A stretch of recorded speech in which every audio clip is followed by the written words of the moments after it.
Bien-aimé, trompe tout le monde, tu ne tromperas jamais le temps. Un jour, le temps va nous dire si tu es bon ou si tu es mauvais.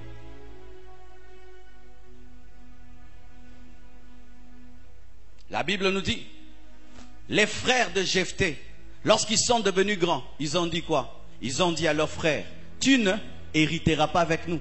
Lorsqu'ils étaient petits, c'est Jephthé qui les protégeait, c'est Jephthé qui les gardait.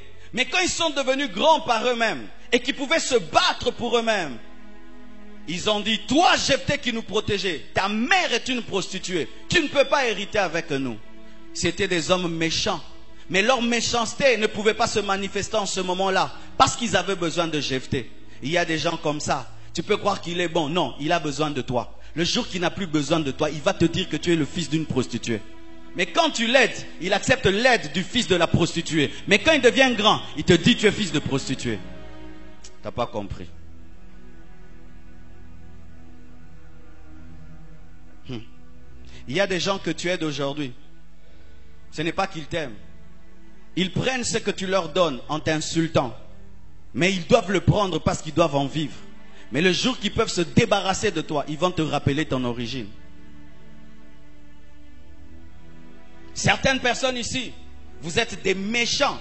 Mais tu ne peux rien faire. Tu n'as pas de puissance, tu n'as pas d'argent, tu n'as pas de moyens. Même si tu es méchant, qu'est-ce que tu vas faire aux gens? Le jour que Dieu va t'élever, te donner le pouvoir, c'est alors que tu vas faire du mal aux gens.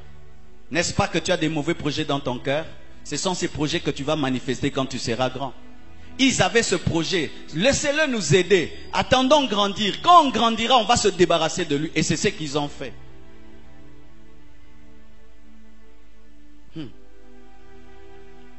Dis à ton voisin, aime les gens qui continuent à t'aimer dans la grandeur. Aime quelqu'un qui continue à te respecter dans la grandeur. Aime quelqu'un qui continue à t'honorer dans la grandeur. Parce que c'est dans la grandeur que la méchanceté des hommes se révèle. Pourquoi? Dans la grandeur, on n'a pas besoin des gens. Quelqu'un qui a tout chez lui, s'il vient chez toi à 12 heures, il te fait grâce, n'est-ce pas? Mais quelqu'un qui n'a pas tout chez lui, s'il vient chez toi à 12 heures, il te fait grâce. Il est venu manger. C'est pourquoi nous apprécions la visite des gens rassasiés. Parce que tu sais qu'il est venu pour toi.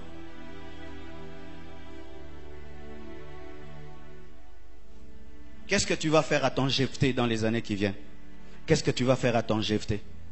À quelqu'un dans ta vie, un membre de famille, quelqu'un qui t'aide, mais au-dedans de toi, aucun n'est la raie. Mais comme tu as encore besoin de lui, il t'envoie à l'école. Mais quand tu seras licencié, ta femme t'aide maintenant, cher papa. Ton boulot ne marche pas bien, c'est ta femme qui t'aide. Mais qu'est-ce que tu vas lui faire lorsque tu auras ce poste-là? Le temps révèle la vraie nature des choses, la vraie nature des mariages. Vous qui vous mariez par intérêt, le temps va révéler que vous êtes mariés par intérêt. Tu épouses un tel garçon parce qu'il a l'argent. Demain, quand on va le chasser du boulot, tu ne vas plus l'aimer. Le temps révèle même les amitiés. Ils étaient amis à Jephthé tant qu'ils avaient besoin de lui. Mais le jour qu'ils n'ont plus besoin de Jephthé, il insulte et il le rejette. Dis à ton voisin, change. Réellement. Salomon, au début de sa vie, un homme qui prie Dieu, qui adore Dieu. Dieu lui est apparu 2 fois. Il adore Dieu. Il est parmi les rois qui ont fait les meilleures offrandes de toute la Bible. Il a offert 1000 bœufs à Dieu. Mais la Bible dit dans sa vieillesse, son cœur a commencé à pencher vers les faux dieux. Il a commencé à permettre à ses femmes d'adorer des faux dieux en Israël.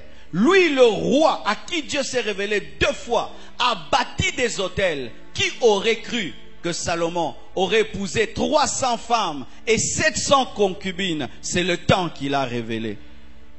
Salomon était un polygame caché dans un adorateur. Je répète, Salomon était un polygame caché dans un adorateur. Mais le temps a révélé qu'il n'était pas un adorateur, c'était un polygame. Le temps va nous dire qui tu es demain. Le temps nous dira qui tu es demain.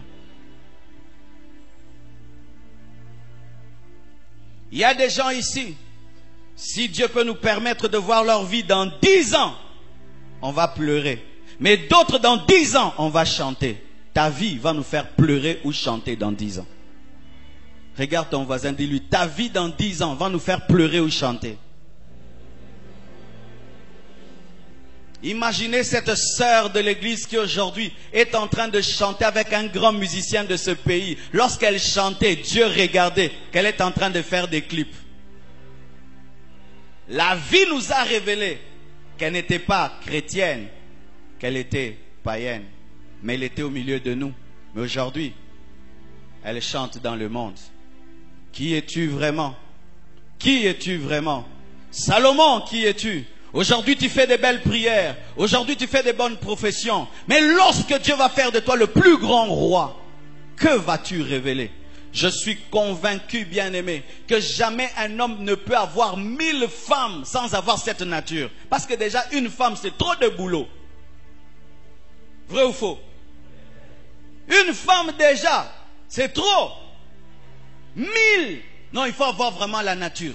C'est-à-dire, pendant qu'il offrait 1000 bœufs, il a préparé 1000 épouses. Oui, il a offert au début 1000 bœufs. Parce qu'il préparait 1000 épouses. C'est comme certaines personnes qui disent à Dieu, comme j'étais craint dans ma jeunesse, je peux pécher dans ma vieillesse. Non, si tu pêches dans ta vieillesse, tu as tout annulé. Tout annulé. Bien-aimés frères, sœurs, le temps révèle la vraie nature des choses. Et quand j'étudie cela, voici une prière qui commence à monter dans mon cœur. Laquelle? Seigneur, je veux être vrai. Je veux être vrai. Ma bague n'a pas peur du feu, n'a pas peur de l'eau chaude, parce qu'elle est vraie. Et quand tu es un vrai chrétien, un vrai, tu n'auras peur de rien, parce que tu es vrai. L'or, même si tu mets dans le feu d'ailleurs, le feu va brûler davantage. Davantage. Quand cette chair est venue nouvellement, je la regardais. Mais plus le temps passe, ces imperfections se révèlent. Même les défauts cachés de l'architecte se révèlent. Je me rends compte que sur la peinture en dessous, il y avait certains bois qu'il avait collés mais qui n'avaient pas révélé. Mais à force de prêcher, de faire ça et de faire ça, tous ces secrets se révèlent. Mais si c'était en or massif pur, il n'y aurait rien eu de nouveau. Bien-aimé, tout ce que tu caches, tu mets des couches de peinture spirituelle au-dessus, des plâtres spirituels. Un jour, le temps va enlever tout ça et dire, il a tel défaut. Sois vrai, sois vrai. Et quand un homme est vrai, tel il est en public, c'est ce qu'il est en secret. C'est ça la caractéristique des hommes vrais. Ce qu'il est devant, c'est ce qu'il est en public. Tu es avec lui en public, il est la même personne. En secret, la même personne. Mais s'il y a une différence entre ta vie publique et ta vie secrète, tu es un faux. Tu es un faux.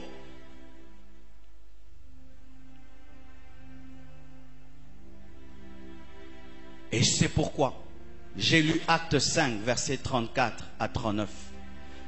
Waouh, j'aime ça. Lorsque le christianisme a commencé, Jésus-Christ est mort et ressuscité. Il a laissé ses disciples sur la terre. Et ses disciples ont été persécutés. Et voilà qu'un homme se lève et il dit, ne craignez de combattre contre Dieu.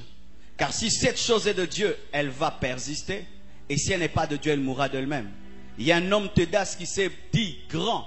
Et 400 personnes l'ont suivi. Mais après sa mort, ses disciples et sa doctrine a disparu. Il y a eu un homme appelé Judas, le Galiléen, qui a attiré des foules. Mais quand il est mort, ses disciples aussi ont disparu. Et si cette œuvre est de Dieu, même si vous les tabassez, même si vous vous opposez, elle continuera. Mais si elle est des hommes, elle va s'arrêter d'elle-même. On appelle les disciples, on les tabasse, on leur dit de ne plus prêcher au nom de Jésus, on le lâche. Mais quand ils sortent, ils continuent à prêcher. Ils continuent à prêcher. Ils continuent à prêcher. Ils continuent à prêcher. On tue Pierre, ils continuent à prêcher. On tue Étienne, ils continuent à prêcher. On tue les apôtres, ils continuent à prêcher. Et jusqu'aujourd'hui, le monde est rempli de chrétiens pour dire quoi? La foi en Jésus est véritable. J'ai dit la foi en Jésus est véritable.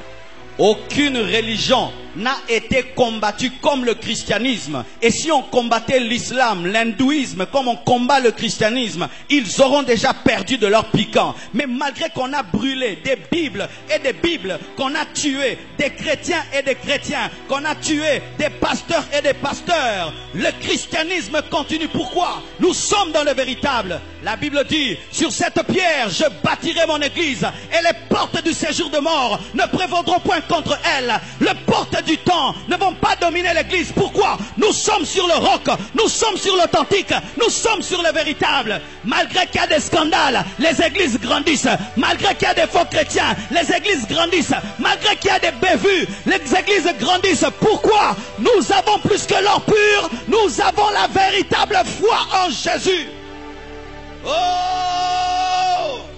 Et j'aime dans la Bible, parce que bien aimé des fois, quand tu regardes le monde, les choses qui se passent dans ce monde, tu peux croire qu'il n'y aura plus de chrétiens. Il y a de plus en plus de musulmans, de plus en plus d'occultisme. Mais quand je regarde dans Apocalypse, on me dit que ceux qui vont entrer dans la nouvelle Jérusalem céleste, on ne peut les compter. Ils sont plus nombreux que le sable au bord de la mer. Ils sont plus nombreux que les étoiles. Pourquoi? Nous sommes dans l'équipe qui gagne toujours. Pourquoi? Jésus était véritable. Jésus était véritable. Jésus était véritable. Jésus était véritable. Bien-aimés frères et sœurs,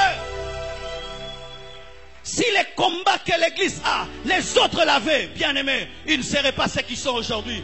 On a combattu l'Église, on a persécuté les apôtres. Certains ont été crucifiés, d'autres jetés au lion, d'autres ont été brûlés. Mais malgré cela, la relève est venue. Vous tuez cette génération, une autre génération vient. Vous tuez cette génération, une autre génération vient. Vous tuez cette génération, une autre, une autre, une autre, une autre, une autre.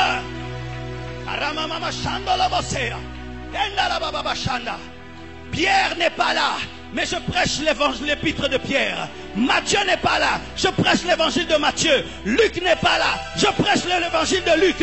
Ils peuvent tout faire, rien ne peut arrêter l'église. Les portes du séjour de mort et les portes du temps ne peuvent rien contre l'église, parce que l'église se nourrit du sang des martyrs. C'est ça le carburant de l'église. Plus vous tuez les chrétiens, plus nous allons vite. C'est pourquoi la Bible nous dit que lorsqu'ils sont restés dans la chambre haute et qu'ils ne sortaient pas et qu'ils ont commencé à partager leurs biens, Dieu a envoyé la persécution. Mais quand seulement on a tué Étienne, le feu a été allumé. C'était ça le carburant, c'était ça l'essence.